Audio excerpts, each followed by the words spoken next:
જો આપણે ત્યાં જાય છીએ, મને ખબર પડી કે તમે કઈ પીવા ગયા એટલે બેયનું આવ્યું છે. પણ અમે શું કરવા પીવા જાય? અમે પીતા જ નહીં, અમે તો ભગવાનના માણસ છે. યાર ચાંદા તો કોઈ જોતું નહીં.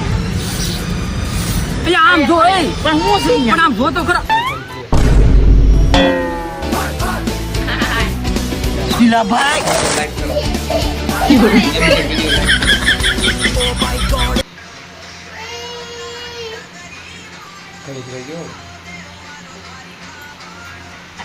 દુકાને જઈને જાય છે.